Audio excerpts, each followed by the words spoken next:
들으시는 모든 분들이 재앙은 소멸하고 소원은 성취해서 부처님 전에 복 많이 지으시기를 바라드립니다. 오늘 그 질문하시는 두 분 보살님의 질문지를 제가 사전에 조금 읽어봤습니다. 읽어봤는데 아마 저보다 살아온 연륜이 조금 짧아서 그런지 또는 제 건강경을 좀 더 먼저 공부해서 그런지 제 공부 경험에 비추어서 두 분들의 난제에 대한 그 제 소견을 그래도 시원하게까지 해드릴 수 있을지 몰라도 그 답변은 할 수 있겠다 이런 생각이 들었습니다. 근데 이 건강경 가르침대로의 답변을 잘 들으시고 실천한다면 지금까지의 각종 난제는 변해서 축복으로 변하고 앞으로의 삶은 아마 행복한 삶을 살게 될 수 있으리라 이런 생각도 해봅니다. 그러면 첫 번째 질문자이신 김노미 보살님 질문해 주시기 바랍니다. 공경하옵는 법사님, 이렇게 질의를 드릴 수 있는 기회를 주심에 감사드립니다. 저는 천안에 사는 김노미입니다. 법사님을 처음 알게 된 것은 유튜브에서 하시는 금강경 강의를 보고 나서였습니다. 처음 끌리는 마음은 있었지만 법문이 어려워 내가 과연 저 어려운 공부를 할 수 있을까 하고 의심하였습니다만 법률 스님이나 광호 스님의 법문과는 너무나 다른 세계가 있어 지금의 법당에까지 나오게 되었습니다. 사실 저는 어린 나이에 9살의 부모님이 모두 돌아가셔서 공부를 제대로 할 수 없었습니다. 학교는 초등학교를 입학한 후 어머님은 병으로 돌아가시고 아버지는 술병으로 돌아가셨고 먹고 사는 일이 급해지다 보니 공부를 하지 못했습니다. 지금이라도 학교 공부를 해볼까 했지만 법사님께서 가르쳐 주시는 금강경 공부는 하버드 대학 이상 가르침을 깨우는 것이라고 하셨기에 주경야선 가행정진을 하며 금강경 공부를 배우기로 마음먹었습니다. 마음은 먹었는데 매일 졸음과 씨름만 하고 있는 것 같아 조금은 부끄럽습니다. 저는 부모님이 안 계신 탓에 언니들의 중매로 일찍 결혼을 했고 남매를 두고 힘든 결혼 생활을 하였습니다. 아이들은 말썽 없이 잘 커주었는데 남편이란 사람은 매일 숨굴과 함께 살며 결혼 초에는 일을 하지 않아 제가 돈을 벌어야 했습니다. 그러다 아이들이 크고 중학교 갈 때쯤 그이는 직장을 다니기 시작했는데 결혼 생활 43년 중 24년 직장 생활을 하면서 생활비도 보태주지 않아 너무 미웠고 싫었습니다. 술만 먹으면 폭언을 하는 가정은 하루도 편안할 날이 없었고 갈등이 깊어가던 중 2015년 저는 대상포진과 유육증이라는 희귀난치성 병을 판정받았습니다. 직장 다니면서 입원과 퇴원을 반복하며 시부모 공양과 시댁 식구들을 건사하고 꿈도 희망도 없는 생활에 지쳐 있었습니다. 그리고 만난 법사님의 금강경 공부는 감로소와 같은 가르침이었습니다. 법당을 처음 나간 후 코로나로 인해 법당 출입이 자유롭지 못하다는 이야기를 전해 들었고 그때 법회가 빨리 열리기를 매일 기도하며 얼마나 애타게 기다렸는지 모릅니다. 그 후 2021년 가을 부산 법회에 참여하면서 너무나도 환희에 차서 기뻤고 작년 11월 금강경 수련회에서는 큰 감동을 얻어 무주상보시 마음을 내었습니다. 그리고 늘 법당에서 봉사할 수 있는 기회가 주어지길 간절히 바랬었는데 지금은 공양준비 조리팀에 합류하게 되어 얼마나 영광된 마음으로 하고 있는지 모릅니다. 김장불사 때도 함께 울력을 하면서 나도 아직은 쓸모가 있구나 하는 생각에 감사하고 행복했습니다. 전 직장이었던 대학병원 근무 때에도 새벽 4시면 출근을 해야 해서 잠을 잘 못 자고 눈은 항상 충혈되어 있으며 늘 머리가 아팠습니다. 하지만 항상 금강경 공부를 생각하며 일했고 제 머릿속엔 오로지 금강경 공부 생각으로만 가득 차 있었습니다. 그러면서 혼자 살면서 부처님 시봉하기를 발언하였습니다. 그러던 중 아버지는 이제 나를 놓아주겠다며 정리를 해주겠다 하여 바로 날짜를 잡고 약속을 해 순순히 정리를 할 수 있었습니다. 이렇게 금강경 독송으로 모든 일이 하나하나 되어짐에 감사하며 감동의 눈물이 기쁨의 눈물이 흘렀습니다. 이 저 김노미 보살님께서는 일찍이 9살에 부모님이 돌아가셨다고 그래요. 근데 언니가 몇 분 있었습니까? 언니가 오히려 4분 계십니다. 넷이나 있었어요. 네, 제일 큰 언니는 그때 시집을 갔습니까? 네, 근데 저 언니들의 중매로 결혼을 하게 됐는데 어떤 제일 큰 언니의 중매로 결혼? 둘째 언니 결혼. 둘째 언니의 중매로. 둘째 언니도 그때 결혼을 했었어요. 부모님 네. 돌아가셨을 때. 근데 둘째 언니 지금 잘 삽니까? 돌아가셨어요. 몇 살에 돌아가셨어요? 지금 70, 그 중반쯤. 그 언니도 혹시 살아계실 때 고생하시다가 일찍 많이 돌아가신 고생했어요. 맞죠? 네. 예, 제가 이제 이것을 한번 검토할 필요가 있습니다. 되게 질문할 때는 질문에 대한 대답만 하는 게 이제 그분의 살아온 과정을 한번 검토하는 게 좋습니다. 그 검토한 살아온 과정을 한번 검토를 해야 그 난제에 대한 명쾌한 대답을 할 수 있기 때문이라고 생각합니다. 그러니까 참 9살에 아버지 어머니가 다 돌아가셨기 때문에 부모님의 사랑을 받지 못했고 보호자가 따뜻했던 그 누구도 발견할 수가 없었죠. 네. 언니들은 잘해줬습니까? 언니들은 셋째 언니가 조금 잘해주긴 했는데 다른 언니들은 엄하기만 하고 차갑기만 했습니다. 네. 그러니까 부모님이 돌아가셨으니까 옛날로 치면은 사공지수라는 말이 있어요. 다 어디 의지할 데가 하나도 없어요. 그러니까 발근이들은 가장 약한 발근의 이름을 빌리지 않더라도 가장 약할 때입니다. 보살님이 9살 때 돌아가셨는데 결혼은 몇 살에 했습니까? 20살에 했습니다. 근데 그 자기가 약하고 신세가 피지 않았을 때는 결혼 같은 거 하면 안 좋다고 그럽니다. 그럼 결혼이나 또 사업을 벌리는 것도 안 좋다고 그럽니다. 그럼 사업을 벌리고 결혼은 어느 때 해야 되느냐 하면은 자기가 건강할 때, 한참 뻗어 나갈 때, 요 때는 좋은 인연들이 많이 올 때라고 합니다. 왜냐하면 자기가 건강하고 뻗어 나갈 때는 좋은 인연들이 끌어들이는 시기고, 이제 보살님처럼 어때요? 부모님도 일찍 돌아가시고 20살이면 결혼으로서는 좀 빠른 나이 아닙니까? 그때 한참 약했을 때는 주위에 약한 인연들이 너무나 많이 도사리고 있기 때문에 그럴 때는 즉 약할 때는 약한 인연들이 온대요. 그리고 또 중매해 주신 분이 이제 둘째 언니라고 그러는데 둘째 언니도 복을 지으신 분이라고 할 수가 없습니다. 근데 이제 결혼을 하거나 사업을 할 때 동지를 구하거나 할 때 누가 소개가 굉장히 중요합니다. 누구의 추천서가 굉장히 중요합니다. 만약 대통령 같은 사람이 중매를 섰다면 대통령 같은 사람이 복을 많이 지은 사람 아닙니까? 그 사람이 시시한 사람을 절대로 추천할 리가 없어요. 그런데 언니는 지금 얘기한 것처럼 좀 박복한 사람입니다. 박복한 사람이 추천한 사람들은 되게 박복한 사람들이 옵니다. 이제 보살님이 가장 약할 때 또 박복한 사람이 추천한 결혼, 이 두 가지 안 좋은 조건으로 이루어진 결혼이기 때문에 그 결혼은 보나마나 발근이가 그럴 겁니다. 앞으로 고생길이 좀 열려 있을 것이다. 아마 이렇게 진단할 건데 그건 발근이뿐만 아니라 저도 이제는 진단하게 됐습니다. 절대로 자기가 약할 때는요 움직이지 않아야 돼요. 복을 짓는 걸 해야 됩니다. 아마 옛날 사람이라면 보살님은 결혼을 생각하지도 마라. 부모님 일찍 돌아가신 것을 축복으로 알아라. 어떤 점에서 축복이냐. 업보가 사라졌으니까. 내 공부를 방해할 업보가 사라졌으니까 그대는 지금부터 결혼할 사업이나 사업할 생각하지 말고 스님이 되어서 복을 지어라. 아마 이렇게 얘기했을 것 같아요. 우리 스승이신 백 선생님께서도 10살 때 아버지가 돌아가시고 11살 때 어머니가 돌아가셨대요. 그래서 아주 외롭고 힘들게 됐는데 그때 어렸지만 상당히 지혜로웠대요.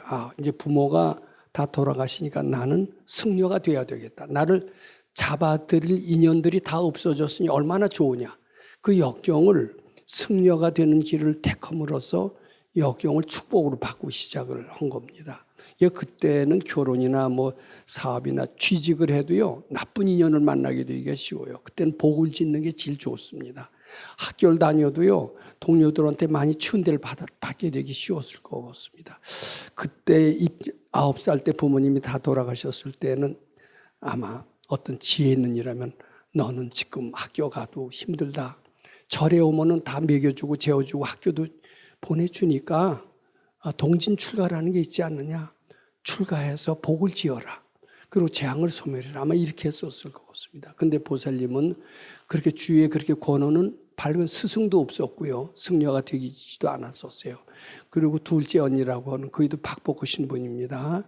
그분의 말을 따라서 결혼을 했으면 대개는 안 좋은 업보들이 오게 되어 있습니다. 역시 이제 보살님은 결혼 생활이 굉장히 고달프다라고 여기 설명을 해놨습니다. 그이는 처음에 백수를 왜 만났죠? 좀 백수면 관둬야 되는 거 아니에요? 벌어 먹일 각오로 만나셨어요? 아니 그건 아니고요. 예. 직장을 좀 다니기는 했는데 3개월 다니면 그만두고 3개월 다니면 그만두고 계속 그렇게 하고 이제 저는 애기들 끄지기지를 못하네. 네 일이 힘들다고 일을 안 했어요. 그럼 저 생활은 보살님이 벌어서 운영했습니까? 네, 제가 벌어서 먹고 살았어요.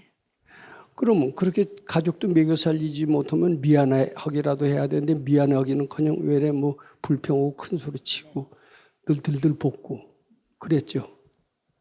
근데 그때 바치는 걸 알았으면 그 불평을 바쳤을 텐데 네. 바치지 않고 눌러 참았죠. 참았죠. 이 눌러 참으니까 이게 병이 되는 거예요. 이게 인간 모든 그 악조건을 우리는 바치는 방법을 모르면은 눌러 참는 재주밖에 없습니다. 근데 눌러 참는다고 이게 없어집니까? 안 없어지거든요. 속에서 그 독버섯이 점점 퍼져 들어가면서 재앙의 원인이 되고 병의 원인이 되는 겁니다. 그래서 그하고 싸우기도 여러 번 싸웠겠네요.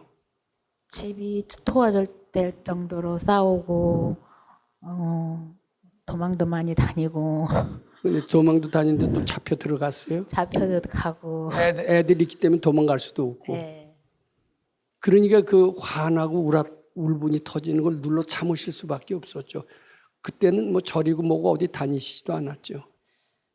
어렸을 때 부모님이 절에를 다니셨다는 말은 들었는데 정확히 어디를 어떻게 다니셨는지도 모르고 그래도 마음은 늘 항상 절에를 가야겠다라는 그 마음은 어렸을 때부터 있었어요. 교회 가겠다는 생각은 안 해보시고. 우리 옆집에 사는 제 친구가 교회를 그 집이는 할아버지 때부터 이렇게 교회를 다니는데 저를 교회에 가자고 늘 잡아 끌었는데 한 번도 가지 않았어요.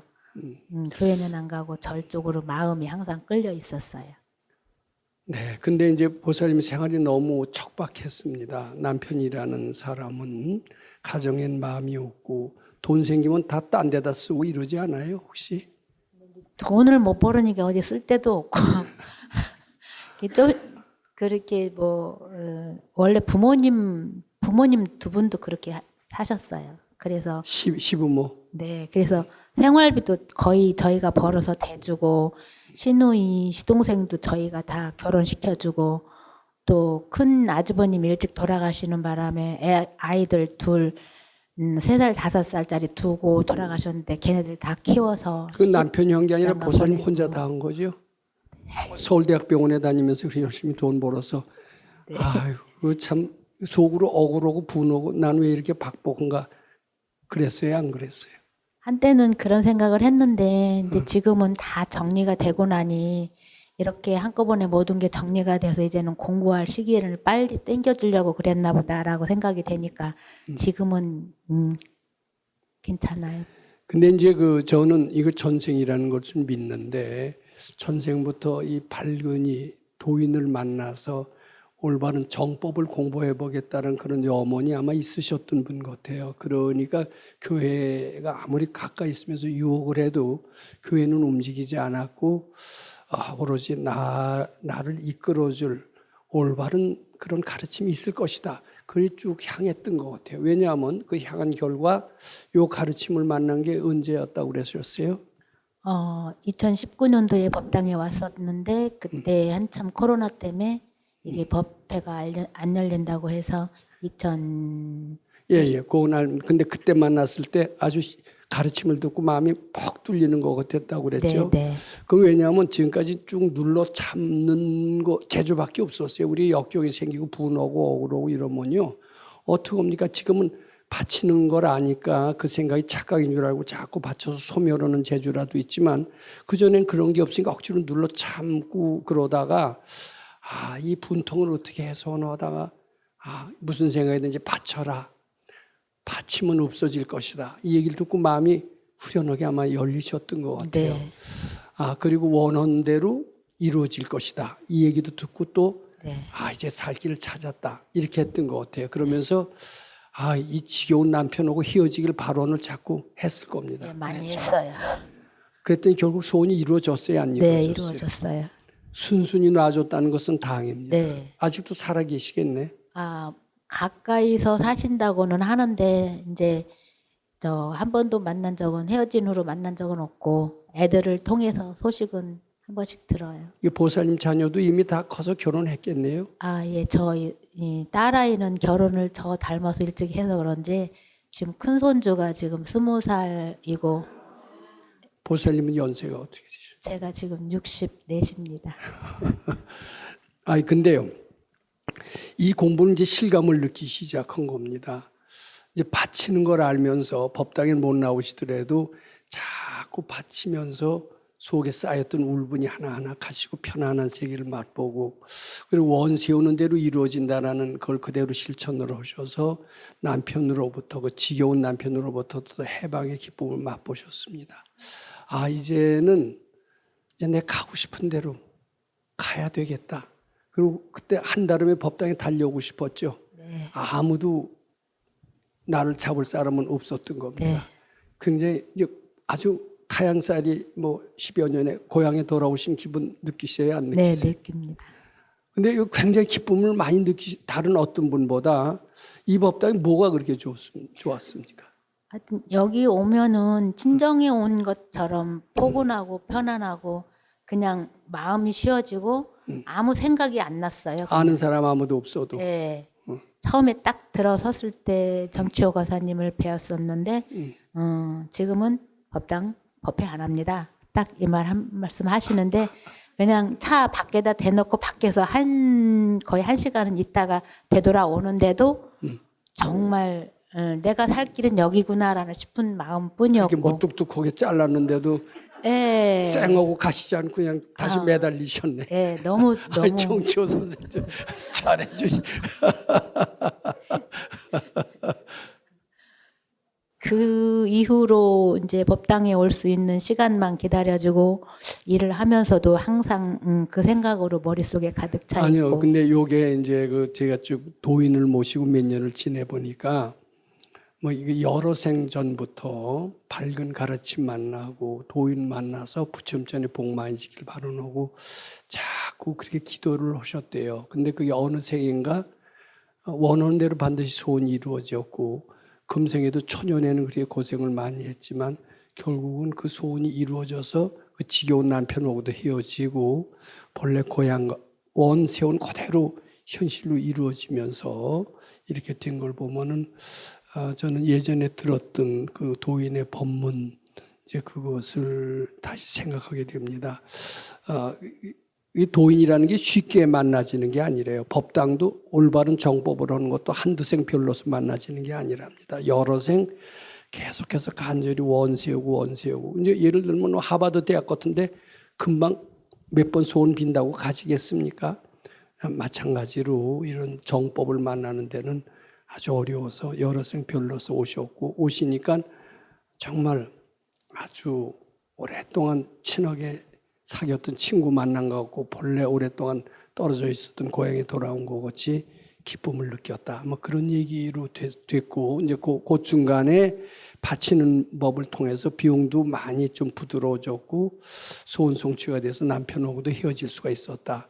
이것이 또 법당에 오게 된 아주 결정적인 동기요 기쁨의 원인이다. 이렇게 해석할 수가 있겠습니다. 그 뒤에 계속해서 읽어보시기 바랍니다. 제 머릿속엔 오로지 금강경 공부 생각으로만 가득 차 있었습니다.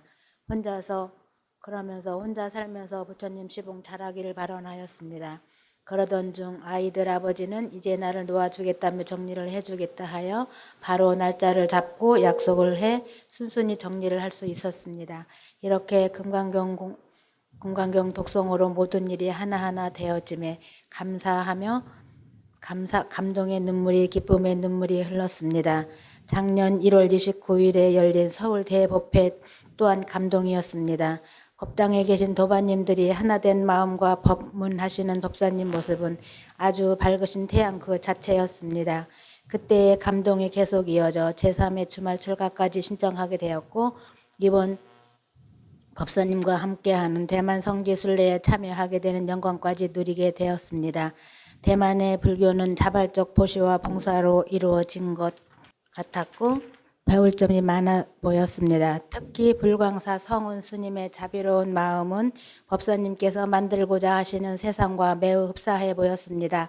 우리도 멋진 금강경 연수원을 건립하여 백 박사님의 가르침을 세계적으로 뻗어나가 많은 분들에게 도움이 되길 간절히 발언하였습니다.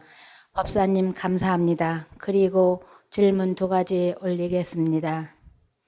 법사님께서 늘 말씀하시지만 저도 집보다는 법당에서 금강경 공부할 때 공부가 잘 되는 것 같습니다. 집중도 잘 되고 맑은 정신으로 칠독이 잘 익히고 기분도 상쾌해짐을 느낍니다. 반면 집에서는 그러하지 못하고 금강경 삼독하기도 힘들 때가 많습니다. 주말엔 주말 출가로 법당에 나와서 공부할 수 있지만 평일엔 집이 멀어 법당에 나올 수 없는 여건입니다. 이럴 경우 집에서 어떻게 공부를 하는 것이 좋을까요? 질문 하나 더 드리겠습니다. 저는 유육중이라고 하는 희귀난치성 병이 있습니다. 법사님의 금강경 공부를 만나고 이 공부로서 병도 나을 수 있겠다고 믿고 스스로 기도하며 약도 조금씩 줄여보고 있습니다. 저도 제가 놀랄 정도로 괜찮을 때가 있지만 가끔 증상이 나타날 때면 걱정이 되기도 합니다. 금강경 기도로 계속 병을 이겨내보고 싶은데 이렇게 해도 될지 한번 여쭈어보고 싶습니다. 법사님 네. 감사합니다. 네, 이제 앉으셔서 제 말씀 들으시기 바랍니다. 수고하셨습니다.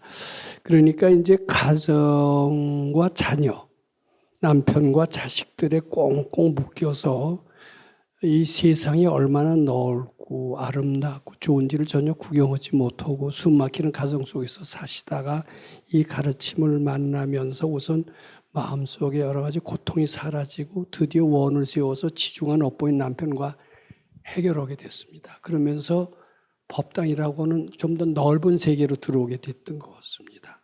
근데 법당은 생각보다 더 넓었어요.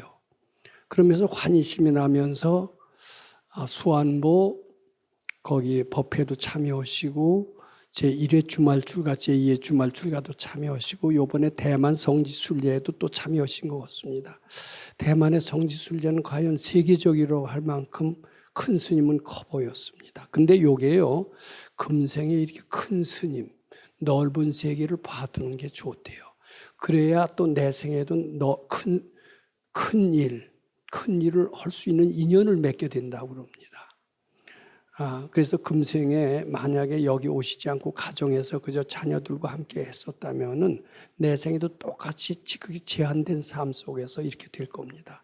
여기 아주 잘 오신 것 같고 이번에 대만에도 잘 가신 것 같고 세계적이라는 게 뭔지 그전에 생각도 못 해보시지 않았겠어요. 이제 세계적인 게 무언가를 마음속에 그리게 됐다라는 것도 큰 아주 앞으로 발전을 해서 좋은 일이라고 생각을 합니다.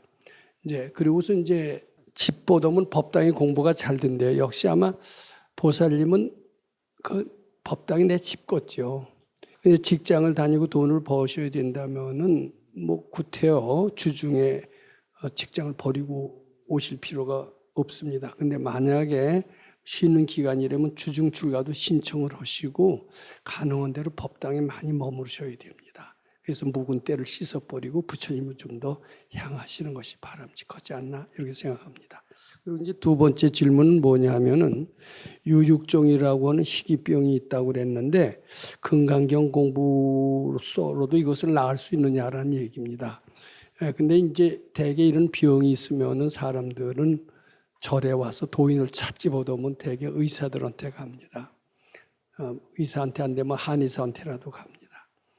뭐 이렇게 되는데 사실은 그런 의사들한테 가기 전에 도인이 있다면 도인한테 한번 좀 물어보는 게 좋을 것 같습니다. 도인의 말씀에 의하면은 그런 병은 의사가 고치는 게 아니라 허준 선생의 말대로 네 마음을 잘 받치면 고칠 수 있다. 아마 이렇게 얘기하실 것 같아요. 저는 보살님께서 아주 부처님에 대한 지극한 공경심을 가지고 열심히 건강형 수지 독성 하시는 마음을 가진다면 그 병도 틀림없이 잘 나으실 수 있으리라고 생각합니다. 근데 그래도 잘 안 되면요, 또 원을 세우세요.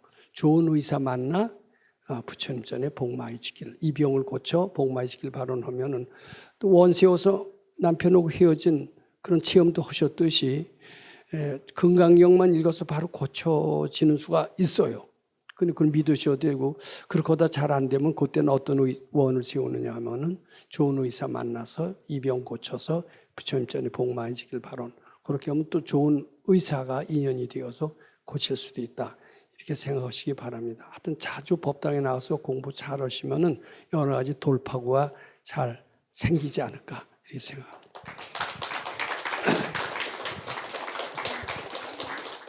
훌륭하신 법사님, 부처님 감사합니다. 항상 법사님께 감사드리고 공경심으로 바치면서 하루를 당당하게 시작하는 논산에서 사는 김미자입니다. 언어 구사력도 부족하고 무지무능한 제가 훌륭하신 법사님 앞에서 질의를 할 수 있는 기회를 주셔 매우 행운이고 영광으로 여기며 법사님께 머리 숙여 공경드립니다.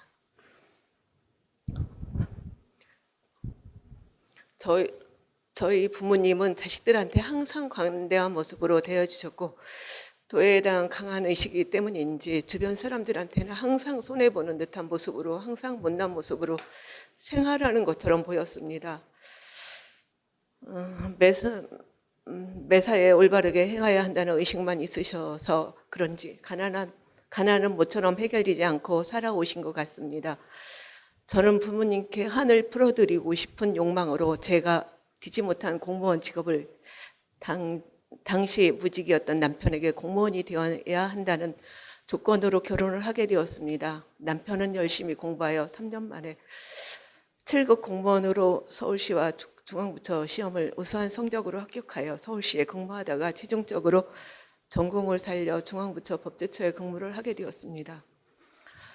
그러나 좋은 시절은 잠깐이고 오만과 아상이 깊어지기 시작하면서 조금씩 삐그덕거리기 시작하더니 남편은 공무원 생활을 억지로 하고 있다면서 늘 불평과 원망을 하였습니다. 저 또한 가난에 대한 열등감에 휩싸여 이를 벗어나고자 아들을 최고의 레벨로 만들어야 한다는 욕망에 사로잡혀 있었습니다. 그럴수록 재앙은 들이닥치고 고통으로 하루하루를 보내야만 했습니다. 불법을 만나 참회하는 마음으로 100배, 1000배, 3000배에도 하였지만 상황은 달라지지 않았습니다. 더 강성해지는 남편의 불평, 불만이 쭉 깎기만 하였고 여기서 더 이상 물러설 수 없다고 느껴 부처님 뜻으로 이겨내야 한다는 신념 하나로 버티면서 많은 스님들 법문을 듣고 하루를 보냈습니다. 그러면서 어느 날 유튜브에서 법사님 법문을 듣게 되었는데 듣다 보니 다른 스님들의 법문은 점점 멀어지게 되고 오롯이 법사님 법문에만 매료되었습니다. 금강경을 한 번도 읽은 적이 없었던 터라 더듬더듬 읽기 시작하면서 2020년부터 법사님 법문에만 올인하였습니다. 2020년 10월경에 경제적인 위기에 처해 있을 때 우연찮게 위기가 극복되는 일이 있었습니다. 제 스스로 약속한 발언이 있어 다음에 1월 감사금과 함께 제가 한 번 돈의 11조를 하게 되었는데 그 후로 든든한 마음이 생기고 지금까지 보람으로 생각합니다. 갈팡지팡 하던 아들도 안정을 찾게 되고 지금도 열심히 본인의 진로를 향해 노력하며 잘 보내고 있습니다. 법사님 감사합니다. 저는 법사님을 직접 뵙고 법문 들을 수 있는 날만을 기다리고 있었는데 생각지도 않게 시어머니를 3년 동안 피눈물 날 정도로 모시게 되었습니다. 그 후 이제 생각했던 대로 2022년 1월부터 법사님을 빚고 법문 듣는 나만의 꿈을 실현할 수 있겠다 싶었으나 뜻하지 않게 발목이 부러져 수술하게 되었습니다. 그 다음 달에는 실현될 수 있겠지 싶었으나 갑자기 청천벽력 같은 큰 재앙을 맞게 되었습니다. 남편이 자동차 사고로 의식불명이 되어버린 겁니다. 순간 앞이 캄캄했지만 얼른 훌륭하신 법사님 법문을 떠올리며 미륵존 열애를 하며 바쳤습니다. 나는 방방 뛰지 않고 여여부동한 정신으로 대처하였던 것 같아 법사님께 감사드립니다. 또한 2개월 동안 남편이 의식에서 깨어나지 못할 때 제 마음속 진심에 대해 미륵존 열애부를 하였습니다. 어느 날 남편이 깨어나게 되면서 조금씩 좋아지는 것 같았습니다. 훌륭하신 목사님 감사드립니다.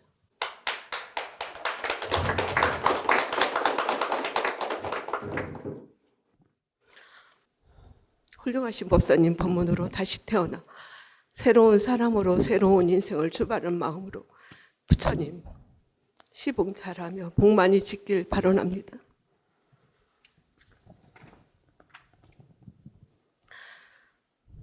법사님께 몇 가지 질의 올리겠습니다. 첫 번째, 남편은 간단한 의사소통 정도는 가능하지만 예전처럼 완전히 일상으로 복귀는 많이 힘든 상태입니다. 꼭 바라는 것은 아니지만 인격을 제대로 갖춘 사람으로서 남편 김현태로 돌아와서 새로운 인생을 살면 참 좋겠다는 생각이 듭니다. 가능할지 여쭤보고 싶습니다. 두 번째 질문. 2022년 저희 친정어머님과 시어머님께서 돌아가셨는데 꿈에 전혀 보이지 않고 아무 감이 없습니다. 금강경 수지독송 하면 부모님도 전도할 수 있다고 하신 법사님의 법문을 들은 적 있는데 제가 아직 공부가 많이 부족해서일까요? 어떻게 공부할지 여쭙고 싶습니다. 세 번째, 저는 요즘 재앙이 있는 사람인데도 불구하고 마치 재앙이 없는 사람처럼 평온한 마음이 듭니다. 왜 그런지 여쭙고 싶습니다. 감사합니다. 네. 제가 집 말씀을 들으니까 제일 핵심이 뭐냐 하면은 결혼하고 나서 남편과의 그 불화가 제일 힘들었다라는 겁니다. 그래서 남편에 대한 기대를 접고 아들을 좀 잘 키워보여야 되겠다고 아들한테 전력투구를 했다. 그런 과정에서 뭐 삼천배도 하고 별걸 다 했다라고 이렇게 말씀을 드립니다. 그러니까 그 남편 되신 분하고 많이 다투셨죠? 많이 다퉜습니다. 네. 저거 죽어버렸으면 이런 생각 혹시 안 하셨어요? 그런 생각도 참 많이 했죠. 했습니다. 좀 네, 괴로울 네. 때는. 근데 이제 우리가 이걸 알아두셔야 되는 게 우리는 시시각각으로 소원을 성취하고 있다는 것을 꼭 아셔야 됩니다. 그리고 또 이 모든 난제 해법은 내 마음속에서 찾아야 된다는 것도 알아야 됩니다. 이것이 난제 해결하는 길입니다. 우선 보살님께서는 남편하고 굉장히 다투고 이 지옥 같은 생활을 어떻게 벗어날까 하다가 이런 탈출과 아들은 지금 잘 되고 있습니까? 아들은 저희 아들은 나름대로 남들이 부러울 정도로 외고도 나오고 고대 나오면서 좀 저희 처음부터 그냥 아들이 판검사되기를 원했는데 그 진로를 바꾸더라고요. 거기에서 이제 불화가 자꾸 생기면서 어긋나게 됐습니다. 예, 하여튼 그래서 그 남편에 대한 불만을 아들에 대해서 하면서 올인을 하셨고 이제 그 과정에서 부처님께 열심히 빌었다고 그래요. 삼천배도 하시고인데 그 재앙을 소멸하고 소원을 성취하는 길을 자기 마음속에서 찾아야지 절이를 하든지 뭐 다란이를 외운다든지 이런 마음 밖에서 찾는 것은 바람직하지 않습니다. 즉 마음속에서 남편에 대한 원망하는 마음 또 자식을 잘 되게 하겠다는 욕심, 이것을 다 바치는 것이 해법입니다. 그러니까 뭐 절을 통해서도 되는 수가 있어요. 근데 절을 통해서 되는 것은 불확실한 방법이고 까딱하다 시간 낭비일 수가 있습니다. 근데 자식을 잘 키워야 되겠다는 그 생각을 자꾸 바치시든가 또 바깥 어른에 대한 불만을 자꾸 바치신다면은 의외로 남편이 달라질 수가 있습니다. 근데 그러질 않고 마음속으로라도 아유 저 괴롭고 지겹고 나를 숨막히게 하는 거 저 죽지도 않나 뭐 이런 생각을 할 수가 있어요. 근데 지금은 그게, 없어요. 예? 없습니다. 지금은 없습니다. 그때 예, 그때 그 쓰러지기 직전에는 있었죠. 네. 근데 그게 소원송치가 돼요. 누가 보기에 바깥으로 뇌졸중입니까? 아니요, 자동차 사고로. 예, 자동차 사고로 거의 뇌사 상태가 된 거 아니에요. 네, 네. 그것은 보살님의 그 원망하는 마음이 원인이 되었다라고 이렇게 보살님 뜻대로 이루어진 거예요. 저 죽지 않나? 결국은 죽을 지경까지 이르게 된 것은 보살님이 잘못 마음을 먹어서 그렇게 되었다라고 전 그렇게 아마 밝은이는 얘기할 수 있다고 생각합니다. 그러니까 아유 저거 죽어버리지 않아 이런 생각이 날 때 어떻게 해야 돼요? 그 생각을 바쳐야죠. 바치게 되면 자기 마음속에 진심도 없어지고 그에 화목해질 수가 있는데 그렇게 안 하고 아유 저 어떻게 저 숨 막히게 하는 거 꺼져버려. 그래갖고 실제로 그런 수가 너무나 많더라고요. 근데 이제 와서 그리고선 보살님이 참 삶이 고달팠던 것 같습니다. 고달팠는데 이제 이 가르침을 만나고 나서 점점 기운이 회복이 되고 그 과정에서 남편도 아주 이렇게 좀 서서히 살아났다라는 얘기시죠? 네, 네. 조금씩 회복되는. 서서히 살아나기 시작을 했습니다.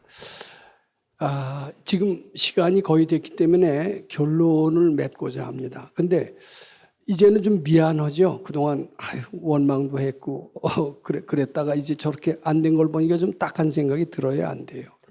들고 어떻게 내 기도나 공부를 통해서 다시 어떻게 사는 길이 없을까 이런 마음까지 드시는 거죠. 네. 근데 공부 잘 하시면요. 살 수 있다라고 생각합니다. 모든 요전에도 얘기를 했지만은 그 업보가 병을 불러일으키고 또 업보 해탈이 병을 낫게 할 수가 있습니다. 그러니까 보살님과 그와 맺은 나쁜 업보가 그이로 하여금 그런 지경에 이르게 했다라면은 보살님이 그와의 나쁜 악심의 업보를 해탈하면은 그이는 그런 상태에서 벗어나서 건강한 마음으로 건강한 몸으로 될 수 있다 그렇게 믿습니다. 그래서 틈나는 대로 법당에 나와서 열심히 기도해 주시기를 바랍니다. 그다음에 이제 두 번째 질문이 무엇인가 하면은 친정어머님과 시어머님이 돌아가셨는데 꿈에 전혀 보이지도 않고 아무 감이 없습니다. 근데 꿈에 보이는 수도 있고요, 안 보이는 수도 있어요. 근데 안 보이는 거 갖고 걱정하시지 마세요. 외래 아주 안 좋은 게 보이면 더 불안하고 안 좋습니다. 그러니까 현재 상태로서 더 이상 궁리하시지 마시고 시어머니나 시부모 생각이 나시면 자꾸 바치시기 바랍니다. 왜 꿈에 안 보이나? 되게 꿈에 안 보이는 게 되게 괜찮은 수가 많아요. 그러니까 외래 꿈에 보려고 절대 그러실 필요가 없다. 이 말씀 드립니다. 그리고 이제 세 번째는 뭐냐 하면은 저는 요새 재앙이 있는 사람인데도 불구하고 마치 재앙이 없는 사람처럼 마음이 평온한 마음이 듭니다. 왜 그런지 여쭙고 싶습니다. 요새 건강경 읽으시죠? 네. 하루에 몇 독 하십니까? 7독, 5독에서 7독 합니다. 네, 7독 하시면서 마음이 상당히 편해지시는 게 느껴요, 안 느껴요? 네, 편합니다. 근데 가만히 보면 내가 편해질 이유가 하나도 없어요. 주위가 죄 안 좋은 것처럼 보이거든요. 네. 그리고 그리고 남편도 아직 그렇고 아들도 아직 완전하지도 않고 내가 편치도 않은데 내가 왜 이렇게 편한가? 그게 이상한 거죠. 그냥 금강경 법사님의 가르침이라고 생각합니다. 아니요. 근데 지금 잘 되고 있는 겁니다. 그리고 이렇게 하시면 안 돼요. 내가 팔자가 좋은 사람이 아닌데 이럴 필요 없어요. 보살님이 이제 팔자가 나쁜 상태에서 좋은 상태로 바뀌었습니다. 이게 편한 상태로 감사합니다 할지언정. 감사합니다. 근데 왜 이렇게 너무 걱정도 안 하고 너무 오만한 거 아니냐. 이건 사서 걱정하는 거예요. 절대 그러시지 말고 마음이 편안하면 편안할수록 감사합니다. 복 많이 지기를 바로.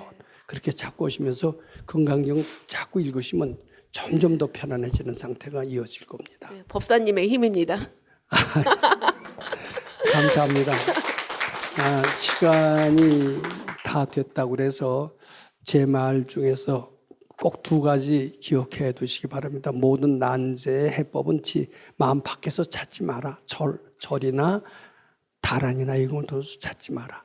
그리고 우리는 열등한 존재가 아니라 시시각각으로 소원을 성취하는 위대한 존재고, 특히 빈말이라도 저주하거나 원망하는 말을 뱉지 마라. 실제로 이루어진다. 예, 그거 잘 유념하시고 공부 잘하시면 앞으로 좋은 일이 많이 있게 되실 것 같습니다. 예, 감사합니다. 이상 질의응답을 마치도록 하겠습니다.